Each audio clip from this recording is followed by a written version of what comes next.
모든 메시지가 천둥과 함께 오는 것은 아니다. 어떤 메시지는 침묵 속에서 태어난다.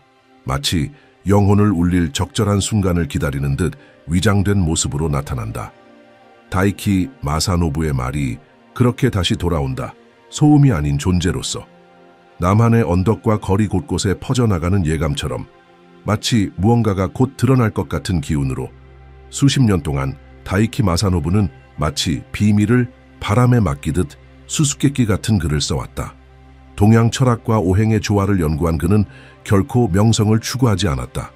그의 책은 소량으로 인쇄되어 일부 사람만이 읽었고 거의 아무도 이해하지 못했다. 지금까지는 지구의 세 번째 극이라 불리는 히말라야가 침묵 속에서 붕괴를 드러내고 눈의 양이 사상 최고치를 기록하던 그 순간부터 다이키의 말이 다시 떠오르기 시작했다. 그리고 함께 떠오른 것은 오래된 경고였다.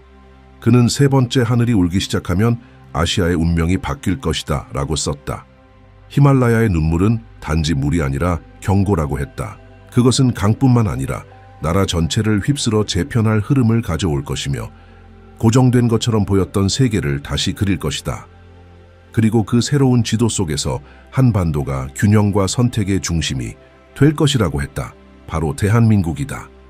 다이키 마사노부는 한국을 옛 눈을 지닌 작은 호랑이라 부르며 보이는 것과 보이지 않는 것이 교차하는 지점으로 묘사했다.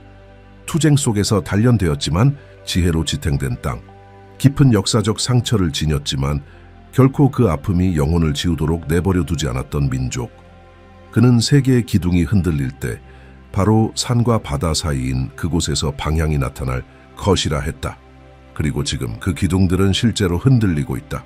중국의 불안정성, 북한의 예측 불가능한 움직임, 세계적인 정치적 동요와 지구 환경의 취약성 속에서 다이키는 우리가 더 이상 보이지 않는 힘을 무시할 수 없는 시대로 접어들 것임을 예견한 듯하다. 이 긴장 속에서 한국은 고유의 과도기를 겪고 있다. 중대한 결정과 내적 압박의 시기를 지나 나라의 지도부가 교체되었다. 윤석열 대통령에 대해 다이키는 직접적으로 이름을 언급하지 않았다. 하지만 많은 학자들은 그와 관련된 것으로 해석되는 구절을 찾아냈다.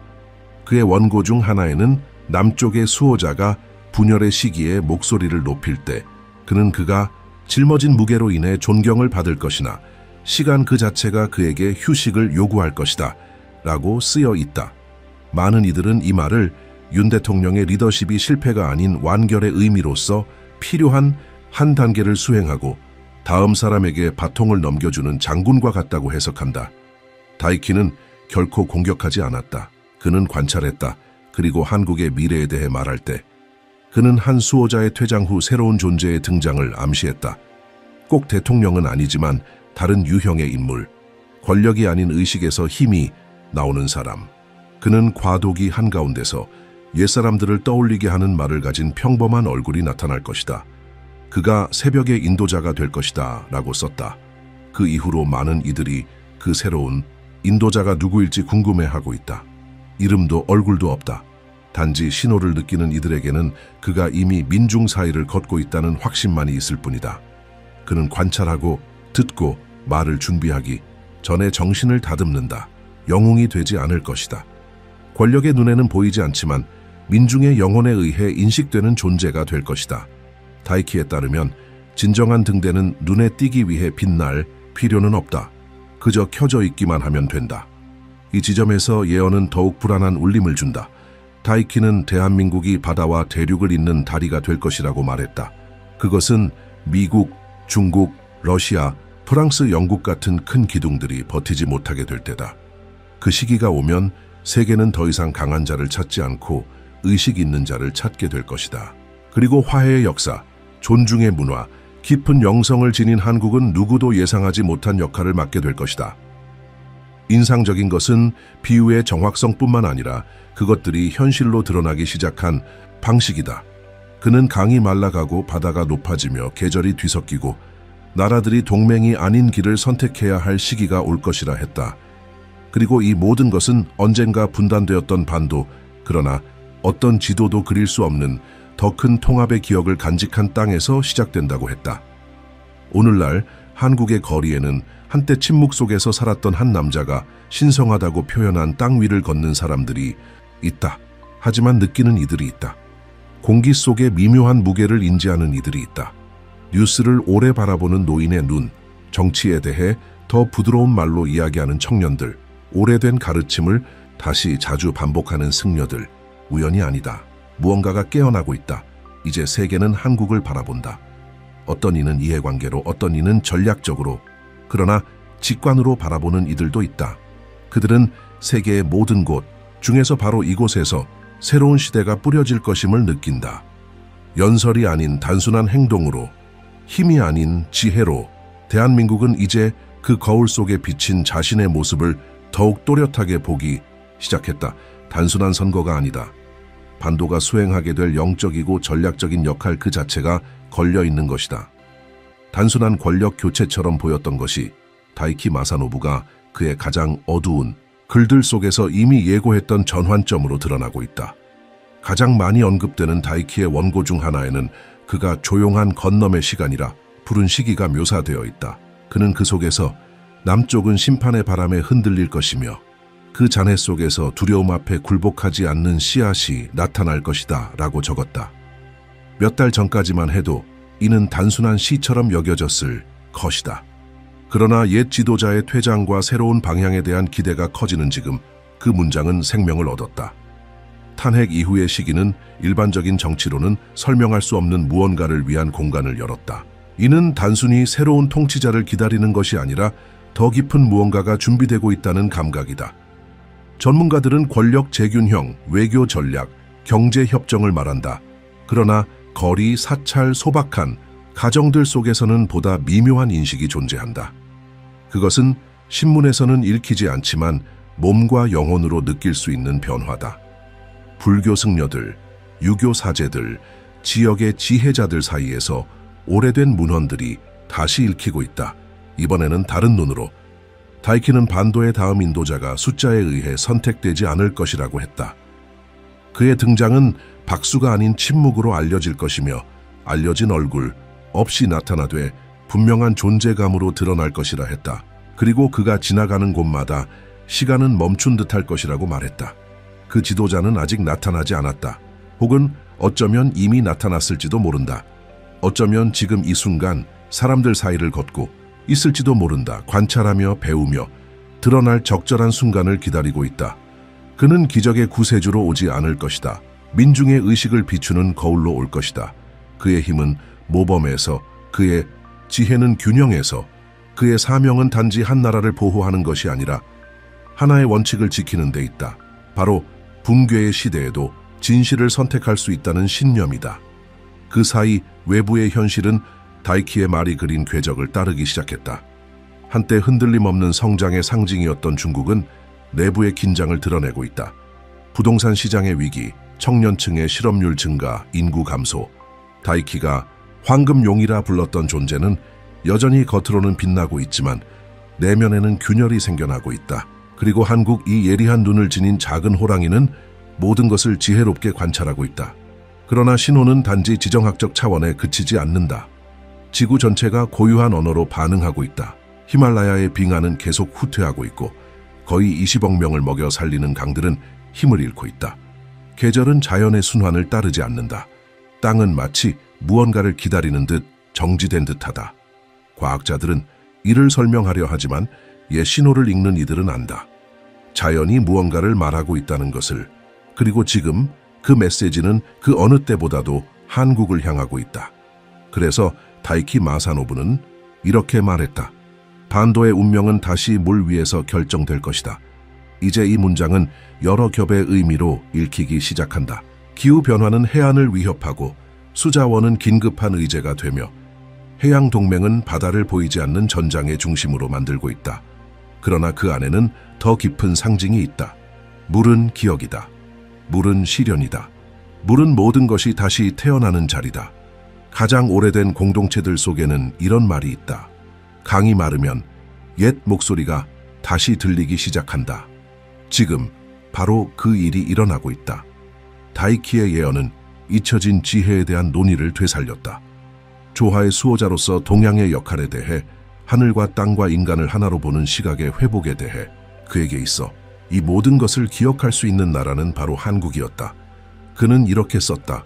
모두가 현대적인 해법을 좇는 동안 두려움 없이 과거를 바라보는 나라가 앞으로 나아갈 길을 찾을 것이라고. 기술이나 외교만으로는 충분하지 않다. 영혼을 회복해야 한다. 바로 그 점이 한국을 단순한 바둑판의 말이 아닌 판을 돌릴 수 있는 축으로 만든다. 다른 곳들과 달리 이곳에는 아직 기억이 있다. 이곳에는 아직 침묵이 있다. 그리고 침묵이 있는 곳에는 세상이 잊은 것을 들을 수 있는 공간이 있다. 대한민국에서 정권이 교체된 며칠 후 보이지 않는 것을 인지하는 이들의 관심을 끄는 일련의 독특한 사건들이 일어났다. 남부의 산악지대, 고대 불교 사찰 인근에서 드문 현상이 관측되었다. 계절이 끝나가던 시점에 현지 식생이 비정상적인 강도로 꽃을 피운 것이다. 고요해야 할 시기가 생명으로 가득 찬 풍경이 되었다. 마치 말로 표현되지 않은 어떤 것에 자연이 응답하고 있는 듯했다. 목격자들은 공기가 더 밀도 있게 느껴졌다고 전했다. 더위 때문이 아니라 존재 때문이었다. 승려들과 농부들이 산기슭에 모여 겉으로는 단순한 식물학적 우연처럼 보이는 현상을 지켜보았다.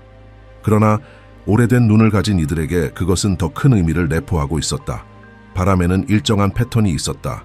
보이지 않는 숨결이 나무 사이를 흐르는 듯했다. 아주 오래된 무언가가 다시 순환하기 시작한 느낌이었다. 그때 한 연구자 그룹이 다이키 마사노부의 잘 알려지지 않은 문서 속에서 잊혀졌던 메모 하나를 발견했다. 거기에는 이렇게 적혀 있었다. 꽃이 제철을 벗어나 피고 바람이 땅에서 솟아오를 때 신호는 주어질 것이다. 인도자는 이미 성스러운 땅에 닿았을 것이다. 발이 아닌 그의 의도로 이 구절을 현재 일어나고 있는 일들과 연결짓지 않을 수 없었다. 이는 단 하나의 사건이 아니라 전국 곳곳에 흩어진 일련의 작은 신호들의 연속이었다. 북쪽에서는 희귀한 별의 정렬이 새벽 직전 맨눈으로 몇 분간 관측되었다. 동쪽의 어촌에서는 조류의 움직임이 과학적 예측과 맞지 않는 이상현상을 보고했다. 남쪽에서는 서로 떨어진 사찰의 승려들이 비슷한 꿈을 꾸기 시작했다. 그 모든 꿈에 등장한 것은 한 남자의 이미지였다. 빛으로 덮인 손을 지닌 채 땅을 바라보는 평범한 얼굴. 예언은 단지 실현되고 있는 것이 아니라 실체를 얻고 있었다. 다이키는 진정한 인도자는 세상이 볼 준비가 되기 전까지는 보이지 않을 것이라고 했다. 그는 위에서 나타나지 않을 것이다. 중간에서 올 것이다. 강요하지 않고 끌어당길 것이다. 그가 지나가는 곳에서는 현실의 층들이 움직이기 시작할 것이다. 지금 벌어지고 있는 일처럼. 한 산간 마을에서 한 노파가 이름을 밝히지 않은 남자의 방문을 받았다고 전했다. 그는 접은 천조각과 책 한 권만을 들고 있었다. 그녀 옆에 앉아 오랜 시간 그녀의 젊은 시절 이야기를 들었고 떠나기 전 잊지 못할 말을 남겼다. 말의 시간이 끝났습니다. 이제는 기억의 시간입니다. 그리고 아무도 보는 이 없이 사라졌다. 노파가 보여준 스노힌천에는 다이키가 자신의 일기에 자주 그렸던 것과 매우 유사한 상징이 있었다. 하늘, 땅, 마음을 나타내는 세 줄이 서로 얽힌 원이었다. 어느 뉴스도 이 일들을 보도하지 않았다. 어떤 과학자도 그 일련의 우연을 확인하지 않았다. 그러나 영성가들, 승려들, 전통적 지도자들, 예언 연구자들로 구성된 조용한 모임들 안에서 이 이야기는 바람으로부터 지켜진 불씨처럼 번져나갔다. 지금 나타나고 있는 것은 분명한 기적이 아니라 감춰진 신호다. 눈이 아닌 영으로 알아보는 진실이다. 그리고 이 모든 것의 중심에서 대한민국은 흔들림 없이 서 있다. 국제적 압박, 지역의 조용한 갈등들, 다가올 미래에 대한 불확실성 속에서도 한국의 사람들은 조용히 걸어가고 있다. 마치 직관적으로 자신들이 훨씬 더 큰 무언가의 중심에 있다는 걸 알고 있는 듯하다. 이 깨어남은 경제나 투표로 측정할 수 없는 것, 그것은 진동으로 느껴지는 것이다. 한국 전역 곳곳에서 이성으로 설명할 수 없는 현상들이 일어나기 시작했다. 그러나 그것들은 다이키 마사노부의 글귀 속 여백에서 정확히 공명하는 듯했다. 역사가 돌과 곡선 지붕 위에 잠든 도시, 경주에서는 주민들이 새벽녘 미묘한 소리를 들었다고 말했다. 어디에서도 오지 않는 듯한 고대의 노래 같았고 그것은 음악도 바람도 동물도 아니었다. 세계의 경계를 넘는 듯한 무언가, 심지어 가장 회의적인 사람들도 그 순간은 움직이지 못했다. 마치 그 진동이 논리로 닿지 않는 곳을 건드린 듯했다. 외딴 사찰에서는 바람도 사람의 손길도 없이 해질 무렵마다 종이 울리기 시작했다. 불교 학교들에서는 계파가 다른 스님들이 사전 합의 없이 동일한 예언의 구절을 기도 중 반복하는 현상이 보고되었다. 낙동강계에서는 한 어부가 바위 사이에 끼어있던 고대의 부적을 발견했다. 하늘과 땅, 마음의 결합을 상징하는 문양이 새겨져 있었다. 노파의 집에서 몇 주 전 나타났던 그 상징과 동일한 것이었다. 그는 그것을 팔지 않았다. 가정재단에 올려놓고 배운 적 없는 기도를 자연스럽게 읊기 시작했다. 이것은 히스테리아도 아니고 우연도 아니었다. 존재를 증명할 필요조차 없는 자들이 지닌 고요한 품격처럼 예언은 조용히 수면 위로 올라오고 있었다. 그리고 한국의 사람들은 조용히 태도를 바꾸기 시작했다. 요란하지 않았다. 그러나 경건했다. 그들은 내면 깊은 곳에서 이미 알고 있었다. 보이지 않던 그것이 전설이 아니라 현실로서 그들 사이에 존재하고 있다는 것을 다이키 마사노부는 말했었다. 시간이 안에서부터 뒤집힐 때 외부 세계의 경계는 무너지기 시작할 것이다. 그리고 사람들은 그것을 신문이 아니라 숨결 속에서, 눈빛 속에서, 인사의 방식 속에서 느끼게 될 것이다. 그는 또한 말했었다. 새로운 인도자는 깃발을 들고 등장하지 않을 것이다. 침묵으로 올 것이다. 그리고 그의 도래를 증명하는 것은 연설이 아니라 공명일 것이다. 공명일 것이다. 그 순간 그는 나타났다. 텔레비전도 무대도 아닌 집단의 기억 속에서 서로 한 번도 만난 적 없는 사람들이 서로 다른 도시에서 같은 인물을 꿈에서 묘사하기 시작했다. 단순한 얼굴, 단단한 눈빛, 주위의 공기를 따뜻하게 만드는 손을 지닌 한 남자. 그는 이름을 말하지 않았다. 그저 걸었을 뿐이다. 그리고 그가 지나간 자리에는 심지어 돌 위에도 꽃이 피어났다. 그 이야기들은 자발적이었다. 꿈을 꾼 이들 중 다수는 다이키의 존재조차 몰랐다. 예언에 대해서도 전혀 알지 못했다. 그러나 그들의 말은 거의 같았다. 무언가가 깨어났다. 두려움이 아니라 집중. 마치 모두가 갑자기 이전까지 보지 못하던 것을 볼 준비가 된 것처럼. 동해안의 한 시골 학교에서는 미술 시간 중 여러 아이들이 봤다고 말한 얼굴을 무의식 중에 그렸다. 이름은 없지만 고요한 표정을 지닌 그 얼굴은 놀랍도록 일치했다. 서울에서는 한 대학 교수가 몇 달 전 사라진 조용한 학생 중 한 명이 남긴 오래된 편지를 접하게 되었다. 그 편지에는 보이지 않는 사명, 영적 유산, 다가오는 시간에 대해 쓰여 있었다. 편지의 마지막에는 단 한 줄이 남아 있었다. 잊힌 말을 걸으며 걷는 자. 그것은 인식의 시작이었다. 공식적인 것도 언론을 통해 알려진 것도 아니었다. 그러나 진짜였다. 다이키 마사노부는 이 순간을 이름 없는 기억의 시간이라 불렀다. 정체성이 녹아내리고 본질만이 남는 시간. 왜냐하면 새로운 인도자는 사람들이 기대하는 구세주가 아니라 한국의 영혼을 그대로 비추는 살아있는 거울일 것이기 때문이다. 그렇기에 그의 도래는 환호가 아닌 침묵을 불러온다. 한때 세계 강대국들의 압박을 받았던 한국은 이제 이상할 정도로 깊은 평온함을 퍼뜨리기 시작했다.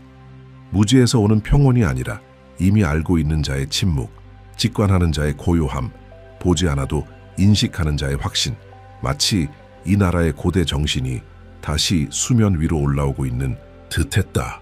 다스리기 위해서가 아니라 인도하기 위해서 수세기 동안 경계와 이념 비극으로 나뉘어 있었던 한국은 아직도 많은 나라들이 잃어버린 어떤 불씨를 지니고 있다. 바로 기억하는 능력.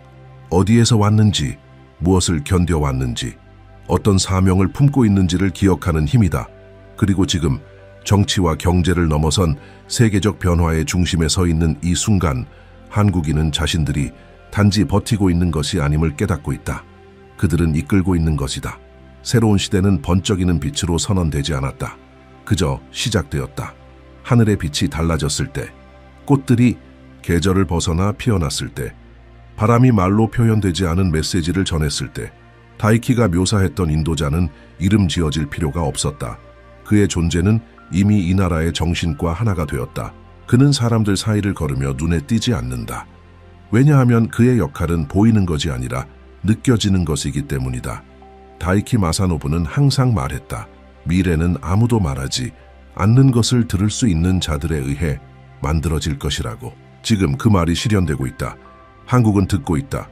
귀로가 아니라 영혼으로, 그래서 이끌고 있다. 힘으로가 아니라 의식으로, 서두름으로가 아니라 정밀함으로. 왜냐하면 지금 이 순간에 모든 걸음은 성스러운 것이기 때문이다. 그리고 바로 그 점에서 한국의 여정은 단순한 국가의 발전 서사를 넘어선다.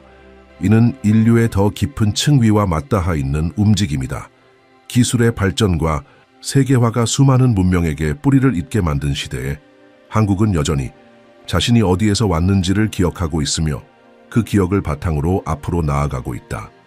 이 기억은 단순한 과거의 회상이 아니라 미래를 밝히는 등불이다. 다이키가 말한 새벽의 인도자는 바로 이 불빛 속에서 걸어가고 있다. 그 인도자는 무대를 원하지 않는다.